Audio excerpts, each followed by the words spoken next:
Hello, friends, and welcome to the Particularly Peculiar podcast, episode number 15. That's right, 15. We're still coming at you every week. And hopefully it stays that way forever and ever and ever. Mm-hmm. So today, you guys, we're going to be covering a true crime case. If you have not heard of this one before, I'm sorry that I'm the one that is bringing this to you. It's a little bit different than what we normally do. It's a little more... Morbid? Yeah, definitely. Today, we will be discussing the case of Andrea Yates. And I have absolutely no idea anything about this case. Yeah, so you're going to be probably a little bit... Shocked? Yeah. I am not. You're the true crime, part of this. I am.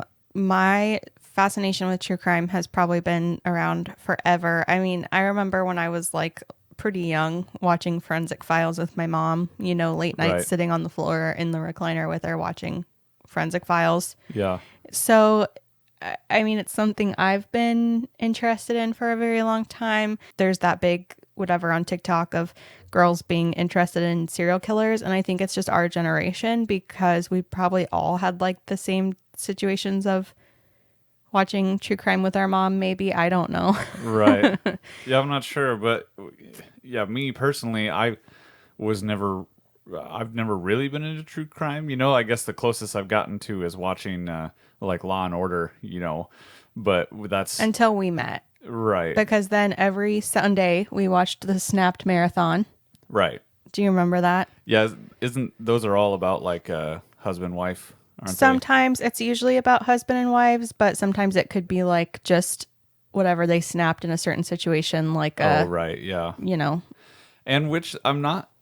Yeah, it's not that I don't like true crime. I just never really got, that into it. Well, now we watch a lot of the documentaries on Netflix and stuff, which you seem to like, I think. We watched all of Making a Murderer together. Oh, man, I remember. Man, that was... I think that was probably your first dive into true crime with me, that we binged that and really got into it together. And I mean, I've loved it forever, but yeah.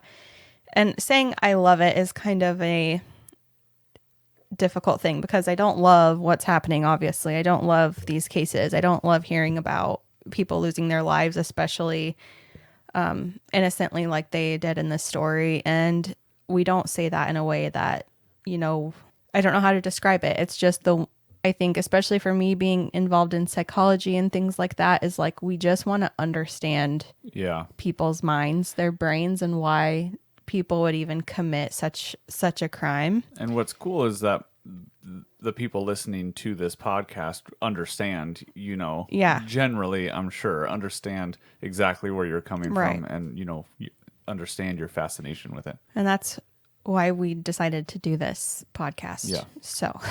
Exactly. We forgot to say who we are. If this is your first time listening, sorry for that. My name is Taylor. And my name is Christian. And we are your hosts here at the Particularly Peculiar podcast. We're here to talk to you about all things strange, unusual, and just plain peculiar. Thank you so much for joining us. Thank you. One thing I do want to mention before we get started is that our store is about to launch. It's close. We actually have shirts being made. It's in the works right now. Yeah. So it's really exciting. It's something that we've been wanting to bring to you guys for a very long time. Yes. And just wanted to do it correctly. And make sure to go give us a follow at peculiar_goods on Instagram. And we should be launching the store very soon. We have many, many wonderful things to come from that. Yes, it's kind of starting off small right now, but that's because we're just learning how to do all this. Yep. So we'll have some shirts up, and then we will be moving into other goods and not just apparel. That's why it's peculiar goods and apparel. Goods and apparel. So we will be bringing that to you guys shortly. Also, another thing we're working on is implementing video recording into our podcasting as well. We have just enough equipment to make it happen. But you guys, we literally record in the nicest corner of our bedroom.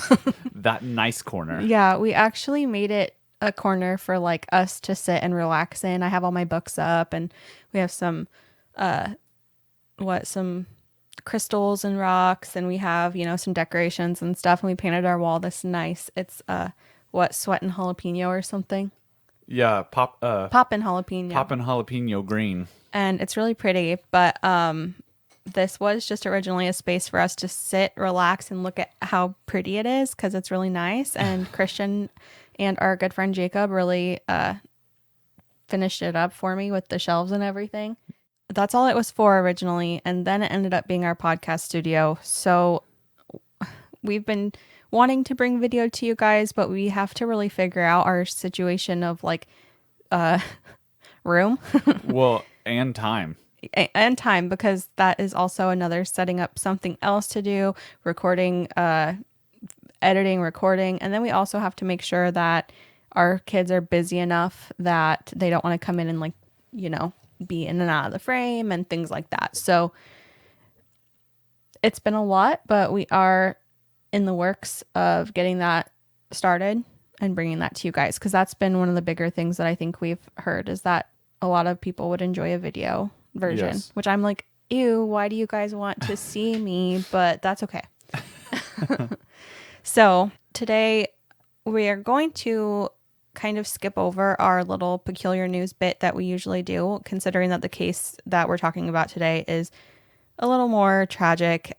We kind of like to be silly with our peculiar news bit, and I just don't think that's warranted today. And this episode might run a little bit longer today. I'm not sure if it will, but I do have quite a bit in here. So we just wanted to make sure that we had enough time to record all of it. This is pretty tough. Even I had a hard time like reading about it, because it kind of made me angry. Actually, the first time that I looked into this case a little bit more than just hearing about it on other true crime stuff was actually for an assignment in school. And it was talking about the not guilty by reason of insanity plea. Oh, okay. And this is one of those cases where it's something that I think just infuriates a lot of people. So we'll talk about our opinions and everything at the end too, of course. Andrea Pia Kennedy was born July 2nd, 1964 in Houston, Texas. She had 5 older brothers and sisters, and she was raised in a very religious household. Andrea was basically like any parent's dream child. She was valedictorian of her graduating class in 1982. She was captain of the swim team, and she was in the National Honor Society. And she eventually graduated from the University of Texas, obtaining a degree in nursing. And in 1986, she accepted a job at the Anderson Cancer Center, and she actually worked there for nearly 10 years. Andrea Kennedy met Rusty Yates in the year of 1989, and they hit it off instantly, moving in together fairly quickly. The pair married on April 17th, 1993. And they made it very clear that they would have children. And not only that, but they had actually stated at some point in all of this that, quote, they would seek to have as many babies as nature allowed, unquote. Okay. Yeah. So they wasted no time in buying a large house and beginning to fill it. Their soon-to-be growing family was located in Friendswood, Texas. They welcomed their first son, Noah, in February of 1994, and the rest of the children followed soon after.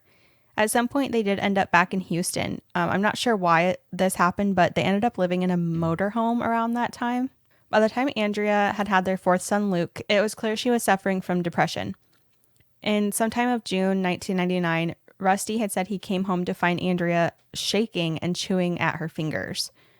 I am unsure of what Rusty did at this point. He didn't really try to get her any help.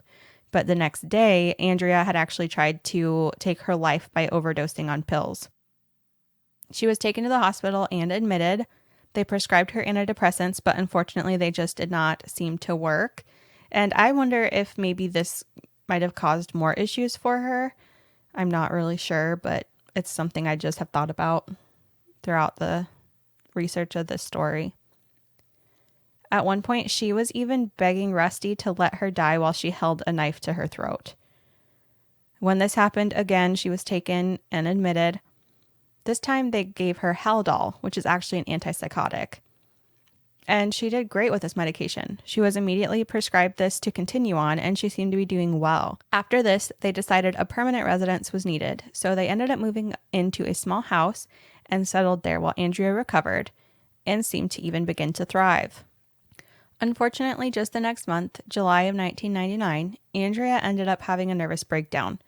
She attempted to take her life 2 more times, which of course resulted in 2 more psychiatric stays. They ended up diagnosing Andrea with postpartum psychosis. Postpartum psychosis, obviously postpartum, it comes on after a baby is born, but it's actually a lot rarer than postpartum depression or postpartum anxiety. Some symptoms of postpartum psychosis would include delusions, strange beliefs, hallucinations, feeling very irritable, hyperactivity, decreased need for or the inability to sleep, paranoia and suspiciousness, rapid mood swings, difficulty communicating. At this point, did they only have the one child? No, this is their 4th. Okay. So I don't know how she really was like up until this time, but apparently it wasn't concerning if she was having issues with mental health.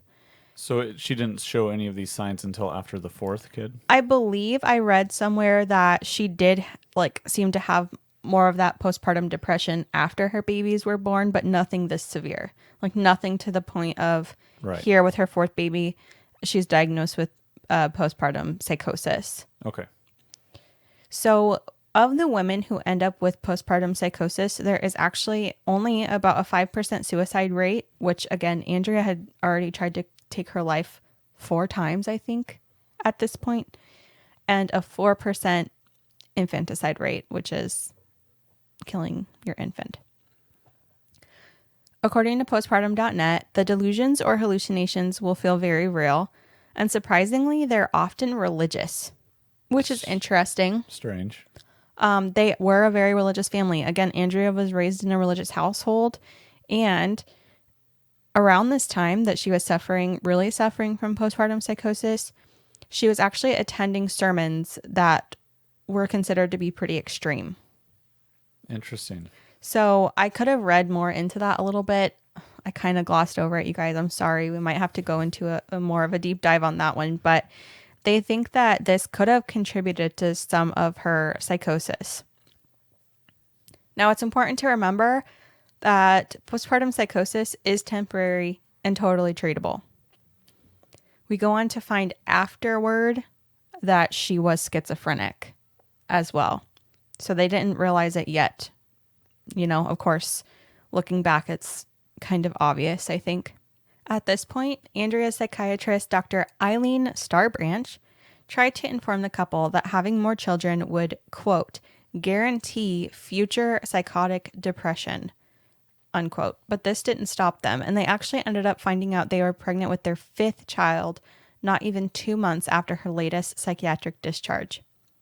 Andrea was actually able to successfully come off of her medication in March of 2000, and she birthed her daughter Mary in November of that year, all without any medications. But then things went downhill when her father passed away in March of 2001. After this, it was noticed that Andrea was reading her Bible constantly, and she actually started to self-harm at this point. At one point, she just stopped feeding Mary altogether after she had an incident of trying to feed her essentially newborn baby. I mean, only, 4 months old at this time. She was trying to feed her baby like full solids. And Mary had, I believe it was either Andrea's mother or her mother-in-law that was there when this was happening and was like, what are you doing? You know, so she had tried to feed her baby solids, was just doing things really weird, and eventually just stopped feeding her altogether. And when she finally just stopped feeding and caring for Mary, she was hospitalized again, which was April 1st of 2001. When she was in care this time, she was treated by Dr. Mohammed Saeed and was released by him as well. And again, on May 3rd, Andrea was found nearly catatonic, but this time she was sitting next to a full bathtub, which at the time was like, oh, that's weird. You'll find out, yeah. The next day, May 4th, Andrea had a routine doctor's visit, and she had mentioned her catatonic state. So at this point, they hospitalized her again. Her psychiatrist, guys, if you hear a cat meowing, it's our cat, Joffrey. If you hear a cat, it's a cat. It's a cat. Surprise. Just want to let you know. Her psychiatrist thought that she had filled the bath to try and drown herself. So it was just a kind of a okay type of thing. Right. Now the date is June 20th, 2001. So a little over a month since that last hospitalization. And at that last hospitalization, Dr. Saheed recommended that Rusty does not leave Andrea alone with the children and to have her supervised 100% of the time. However, this morning, Rusty left the house to go to work and left Andrea alone with their 5 children. But Rusty's mother, Dora, was supposed to be there only an hour after Rusty left to take over. Rusty had said that they decided to have an hour in the morning and an hour in the evening where Andrea would care for the kids on her own so that she didn't become dependent on Rusty or his mom or whatever to have them care for the kids. Which I'm like, I feel like I kind of understand that point, you know, where, I mean, that's your wife, someone who has been raising your 5 children. I feel like he was probably someone who was kind of like, well, why can't she just do it for an hour? But also, she's been hospitalized at this point like multiple a dozen times. You know, it was probably less than that. But, I mean, you would think by this point you would understand that that's not okay.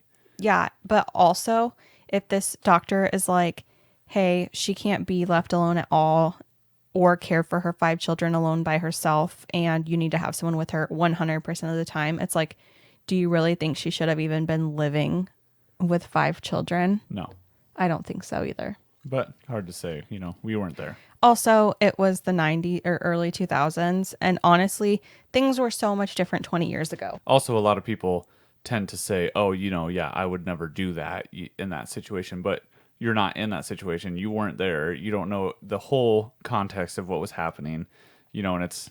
Right. It's hard to know exactly the situations or, you know, also like if that were something that was happening to us, I think we would be well adjusted enough, or, you know, you or I in this situation would be well adjusted enough to understand that that is extremely serious and that, you know, you shouldn't be left alone with our kids, whatever. But also to not have a ton of support from people or, you know, just not having a ton of a support system, a big support system is really hard. Well, and then what do you do? Exactly. Just like when you can't find daycare, you know, like it's almost the same situation. Like, well, then who's going to do it? Who's going to take care of these 5 little kids and someone who's suffering from severe mental illness all day, every day? You know, like that's hard. Mm-hmm. That's really hard.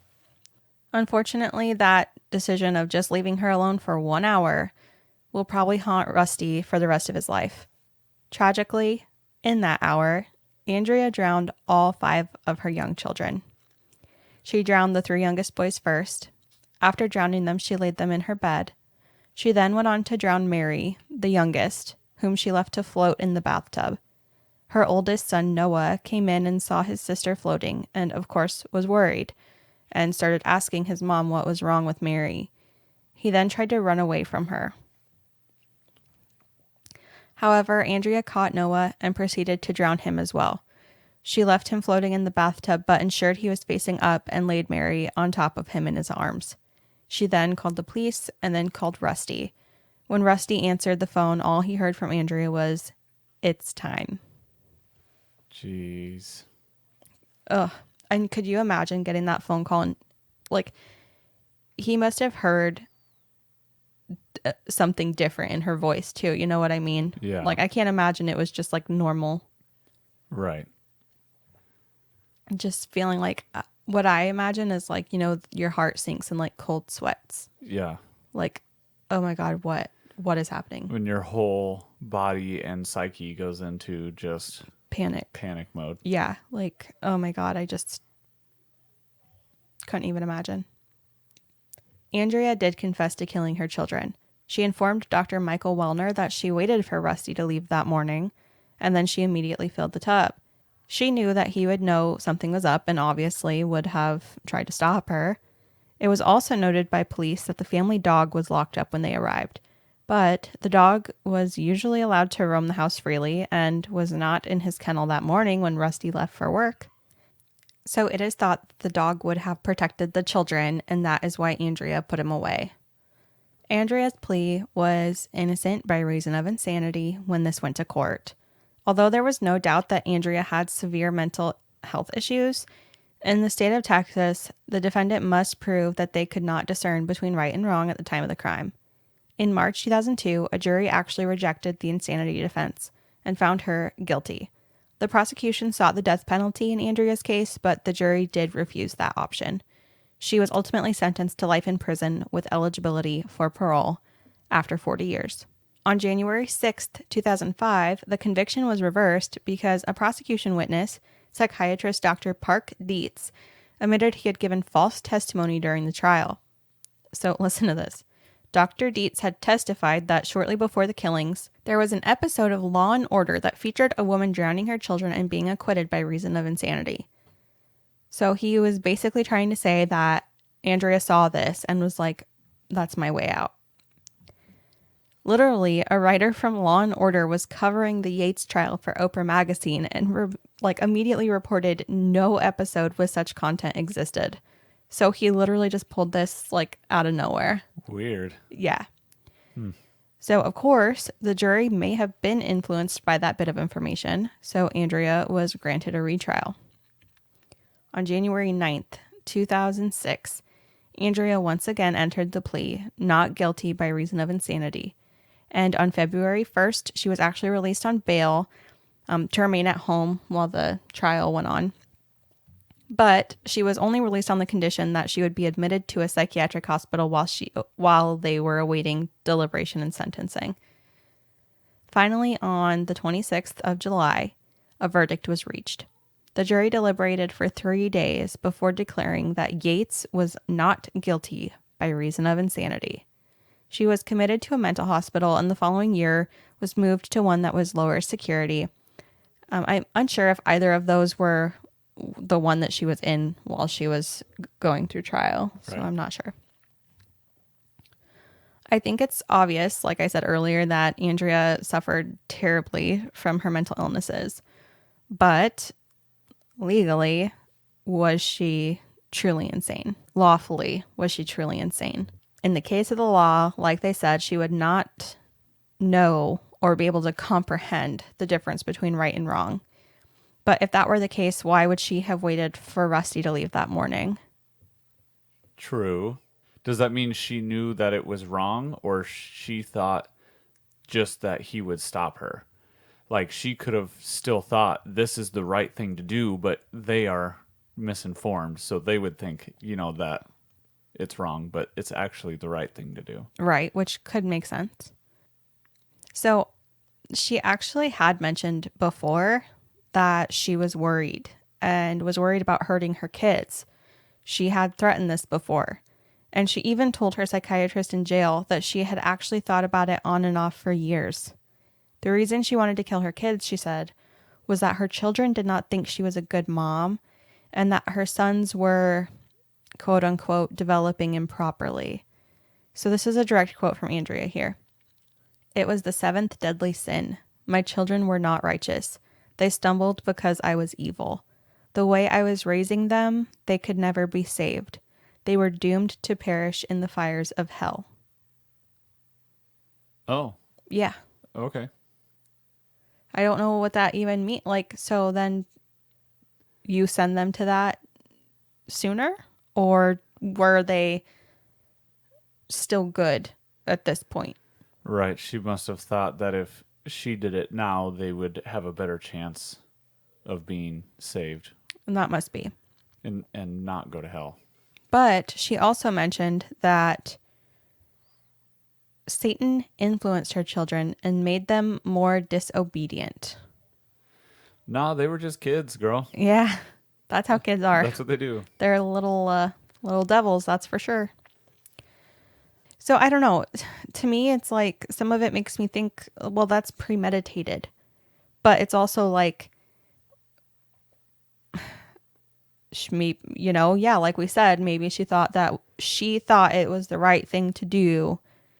Obviously, it wasn't the right thing to do, but to her, she couldn't comprehend between right and wrong. Yeah, I think she was. Or to us, it wouldn't be comprehending between right and wrong. Yeah, to me, it just seems that she was delusional. Absolutely, she was. She had absolutely no idea. Like, everything was just. But does that mean that she should be found not guilty? No, I think she's clearly. Well, and that, like, not guilty by reason of insanity is weird because, like, she killed the kids. Everybody knows that. She admits to it, like, and whatever. So I don't know how not guilty by reason of insanity. It should be, like, guilty, but also insane, or whatever. Guilty and insane, yeah. Yeah. Yeah. So. Or guilty by reason of insanity. Yeah, I mean, I think that would probably be a better way to word it, Yeah. Because it did happen.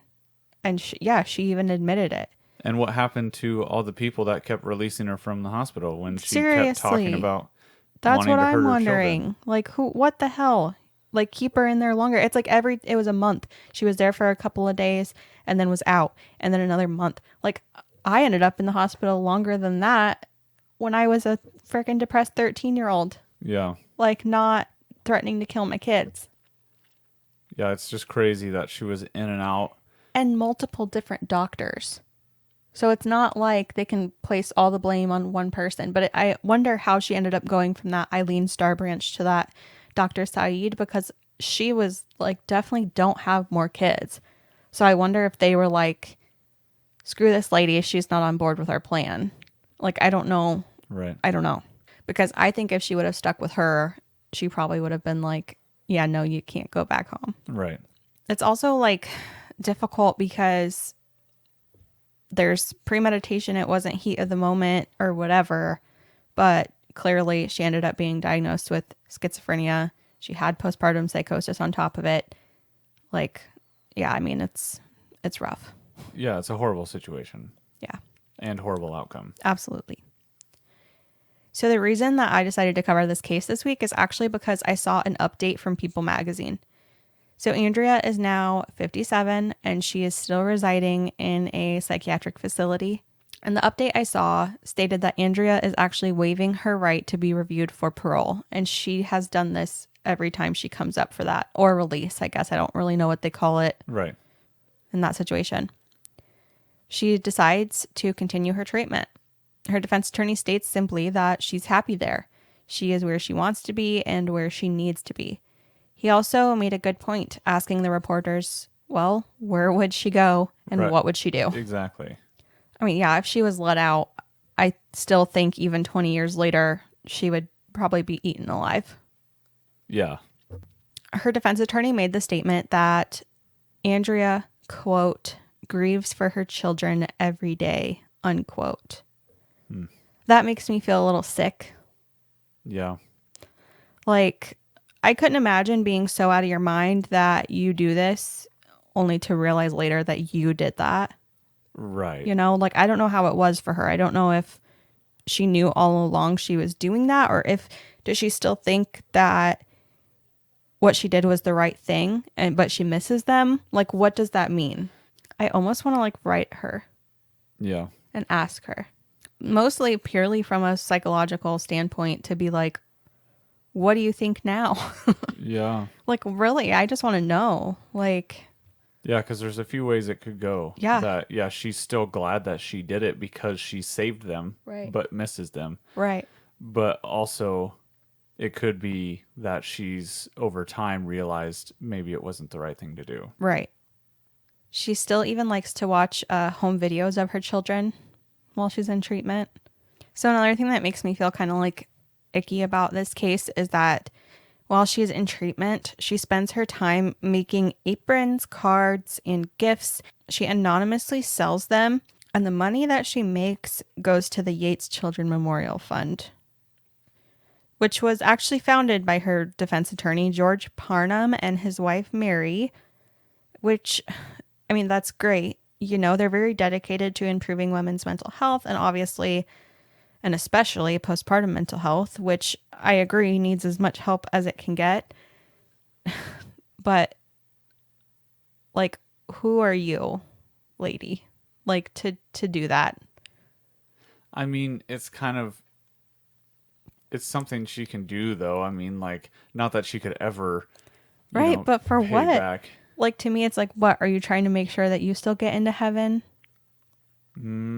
Could be, but it also could just be if she did realize, that what she did was wrong, or that she just hopes that nobody else has to suffer what, she did. Yeah. And she wants people to help other people that were in her situation, Yeah, which is great. I mean, if that is how she thinks about things, that would be great. Mm-hmm. But who's to say that that is Yeah. it at all? Yeah, we don't know. So anyway, do you have anything else to add about it or anything that you want to talk about? Well, I think that it's absolutely horrible. It's a terrible situation. And there was a lot of places that it could have gone differently, but it didn't, which is why, we kind of look back at these things to observe what happened and kind of see where things could have gone differently. And paying attention to mental health is so important, and including these postpartum situations, where things can tend to get, worse. I think, though, that paying attention to your mental health doesn't need to be when you're at a point of, this no return, almost like Yeah. paying attention to your mental health in early stages, to get a good foundation in, your mental health is great. And the power of the mind is ominous. Yeah, it's peculiar. It's very weird. So I think the hardest thing too is like, I don't know if it's the same with I mean, I imagine it would have to be since it's a postpartum thing, but that a lot of postpartum stuff occurs because of the changing hormones in someone's body. So I wonder if the issue is that they kept being like, well, she just had a baby. It has to be a postpartum diagnosis. Whereas she was actually suffering from schizophrenia and things like that. And they were just missing the mark. Kind of like on Monsters Inside Me when they always thought everybody had meningitis. Yeah, like, dude, this isn't meningitis, okay? This is an infection, a raging parasite. And yeah, that's almost what it was like. Like, they were looking at this simple thing, like the most obvious one is usually the right answer, right? Yeah, and unfortunately, one of the major factors would have been she's a woman. Exactly. That's exactly it. So, like, they just want to be able to write it off as like, well, she's a woman, she's doing this, or she's having she's having all these hormonal issues, hormones and whatever, right? Because if it would have been Rusty in this situation, I imagine they wouldn't have diagnosed him with a postpartum psychosis. No, obviously, right? It wouldn't have been related to him being a new dad, more than likely, or having his fourth child, more than likely. So, yeah, it's extremely frustrating because I understand where they were coming from and that, yeah, that's probably it. But hey, she is continuously coming back to you with suicidal tendencies, suicide attempts, talking about harming her children, not feeding her children, and it's like... There was lots of signs. There was lots and lots of signs. And you're still just saying, well, you have postpartum psychosis? Like, I don't get it.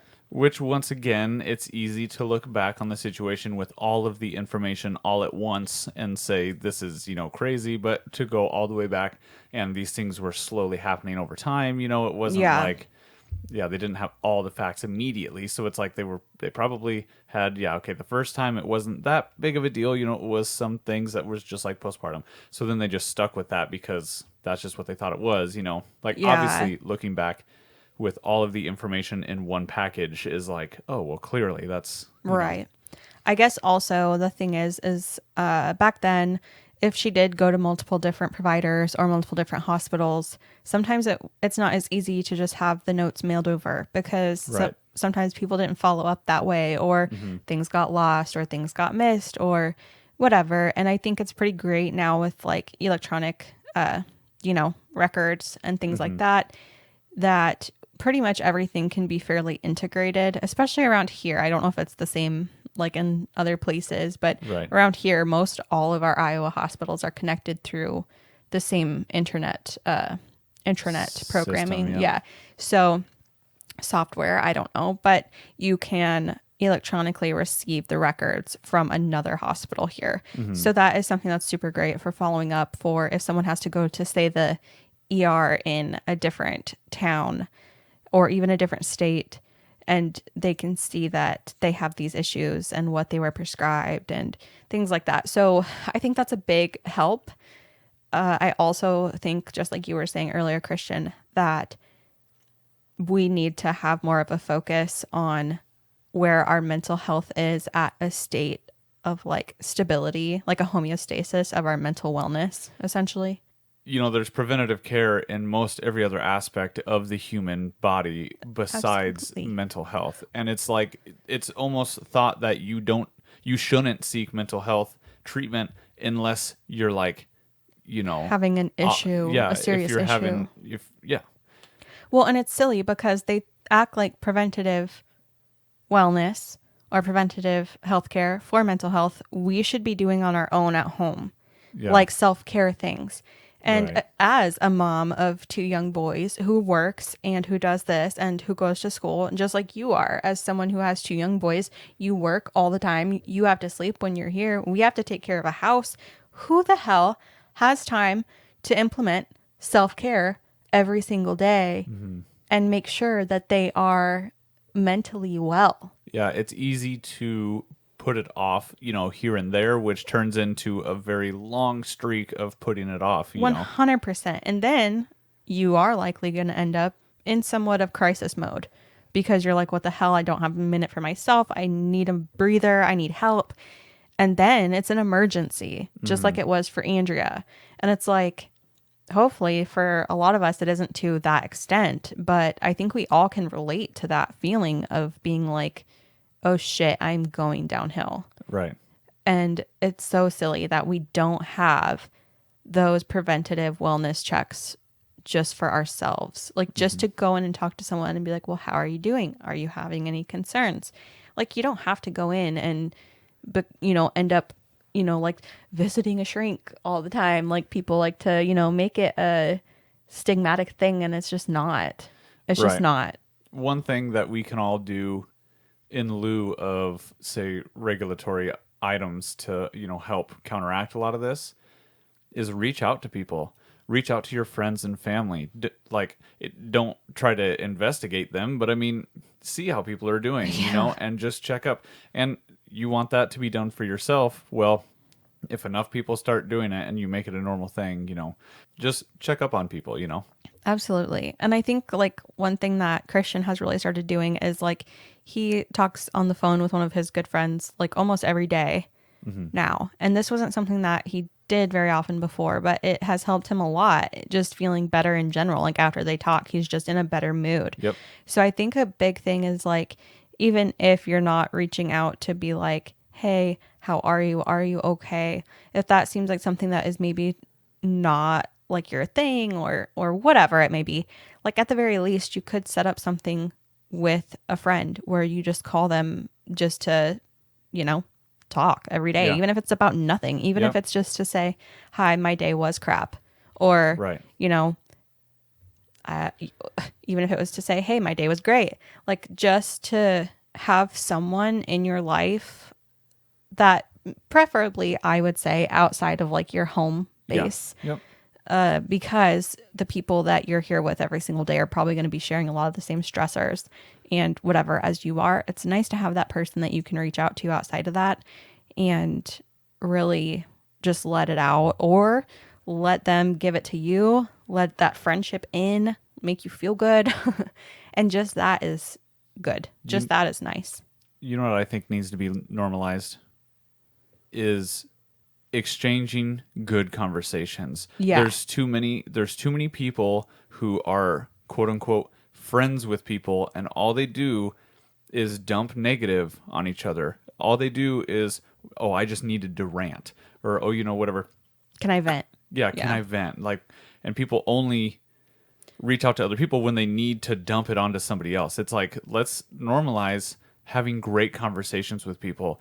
Call people and say, oh man, it's a beautiful day, and I'm feeling great and whatever. And a lot of times, and that's what you were saying, like with me and my buddy, we talk to each other a lot of the times when we're having good days. We also have bad days and talk about that too, but like, it makes it just so much better, and like sharing that greatness with somebody else, it really helps, lift us up. Like if I call him and I'm in a good mood, and he's maybe having a rough day, then it turns into, he feels better at the end of the conversation. Not saying that I'm, just like this awesome person, but yeah, our resident ray of sunshine over here. Like at the end of the conversation, we both feel better, and like I feel better for contacting him, and he wasn't having that good of a day, and I didn't just say, okay, let's just be negative on this phone call. I'm like, let's be positive, and it really helps. Right. And not to say that, of course everyone has their bad days. Of course everyone needs someone to vent to. But a lot of the time I think people don't realize when they are doing that sort of thing, it's like that makes it really hard for that person to cope when you have to go to them too with your, if you're always pouring negativity onto someone and then say they come to you and they're having like a negative moment, I feel like it's harder for you as someone spewing negativity to accept that they are having a bad day and try and help them out of that. Right. Like, does that make sense? I guess I said that in a really weird way, but like in order to lift people up and make them feel better, we have to share good too, because if there's only bad all the time, then that's all that there is. And you can't have good without bad. You can't have bad without good. The yin and the yang. Yeah, you guys. So we just went on a serious rant. Sorry. But I think I think that was a much needed discussion of mental illness and things like that.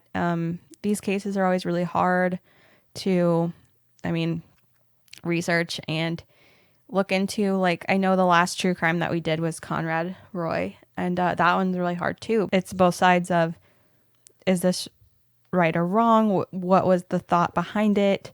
They also had obviously mental health issues, both of them. So it's because we all have mental health.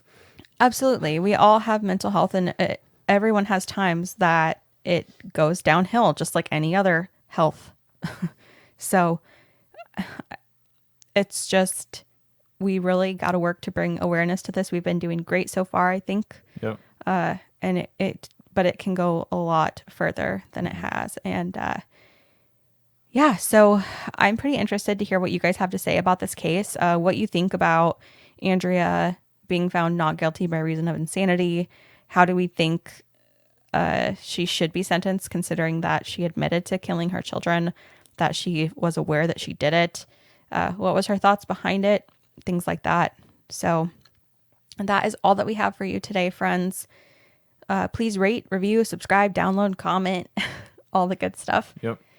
Please visit our website at www.particularlypeculiar.com. Which now we have all of our show notes we're able to upload on there. That's right. I forgot we started that. It's almost like a little bloggy thing. So that's pretty cool. You can also find all of our information, all of our socials, all of that good stuff. Please go to our contact box there and send us a little email. Give us recommendations for upcoming episodes. Tell us your own spooky stories, encounters. If you have other like true crime stuff that you want to share with us, say that you were involved in like a true crime. Don't confess to any crimes. Don't email us confessing to crimes. Not to us. Just tell us your cool stories. Okay. Right. Not about you committing crimes either. No. Just to be clear. Encounters, weird things you want to share. Literally, we don't care. We want to hear everything you guys have to say to us. So also, of course, keep your eyes peeled for the Peculiar Goods and Apparel store to open soon and get your hot little hands on some of our fresh merch. Also, if you guys would like another way to help us out, we do have a little donate button on our website. I believe it's down at the top and bottom of the page. Down at the top. Down at the top and bottom. So you can find that there. We love you all so much, and we could not appreciate you more. Thank you so much for being here. Thank you for listening to us. We will see you again soon. Until next time, our peculiar people.